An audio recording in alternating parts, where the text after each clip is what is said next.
ঢাকা ইন্ডাস্ট্রির বর্তমান সময়ের আলোচিত অভিনেতাদের মধ্যে অন্যতম রয়েছে ইরফান সাজ্জাদ। মূলত এই তারকা নাটকের মাধ্যমে দর্শকদের কাছে পেয়েছে দর্শকপ্রিয়তা। ঠিক এরপর অবশ্য চলচ্চিত্রের পর্দাতেও কাজ করতে দেখা গিয়েছে তাকে। পাশাপাশি অবশ্য বর্তমানে ওটিটির প্রজেক্টেও কাজ করছে নিয়মিত এই অভিনেতা। সেই ধারাবাহিকতায় সম্প্রতি তার মুক্তি পেয়েছে গিরগিটি ওয়েব সিরিজের ট্রেলার। মূলত ট্রেলারটিতে তার পারফরমেন্স তার দর্শকদের কাছে রীতিমতো কেড়েছে নজর। পাশাপাশি ট্রেলারটিতে তাকে দেখে এইটুকু বোঝা যাচ্ছে যে গিরগিটি ওয়েব সিরিজটিতে তার চরিত্রটি রহস্যময় এবং উত্তেজনাপূর্ণ থাকবে। এমনকি গল্পের মধ্যে ফুটে উঠবে অপরাধ, দুর্নীতি এবং বিশ্বাসঘাতকতার এক অন্ধকার জগৎ। ফলে এইটুকু অনুমান করা যাচ্ছে যে পূর্ণাঙ্গ এই সিরিজটি দেখার মাধ্যমে সম্প্রতি সমাজের অনেক অন্ধকার দিক প্রসঙ্গে জানতে পারবে দর্শকরা। পাশাপাশি সিরিজটি দেখার পর হয়তো দর্শকরা নতুন এক ইরফান সাজ্জাদকে খুঁজে পাবে।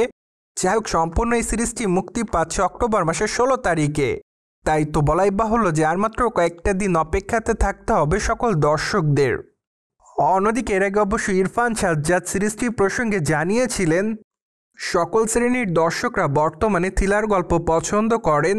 সেই ধারাবাহিকতা এবার থ্রিলার গল্পে কাজ করা আমার। তাছাড়া এখানে গল্পের মধ্যে বেশ নতুনত্ব পাবে দর্শকরা। ফলে আমি আশা করি সকল দর্শকদের কাছে সিরিজের গল্পটি নজর কাড়বে।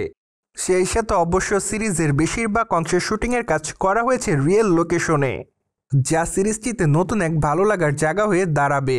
তাছাড়া আমি আমার জায়গা থেকে সিরিজটিতে ভালো অভিনয় করার চেষ্টা করেছি, তবে বাকিটা দর্শকরা দেখার পর তারা তাদের মতামত জানাবে।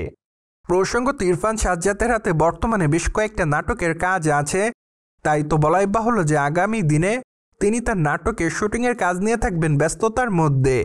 পাশাপাশি অবশ্য এক ঘনিষ্ঠ সূত্রের মাধ্যমে শোনা যাচ্ছে খুবই শীঘ্রই তিনি নতুন আরেকটি ওয়েব সিরিজের নাম তার দর্শকদের সামনে প্রকাশে আনবে। মূলত আপাতত বেশ কয়েকটা ওয়েব সিরিজে কাজ করার জন্য প্রপোজাল পেয়েছে তিনি। তাই তো ধারণা করা যাচ্ছে খুবই শীঘ্রই নতুন ওয়েব সিরিজের নাম দর্শকদের সামনে প্রকাশ্যে আনবে এই অভিনেতা।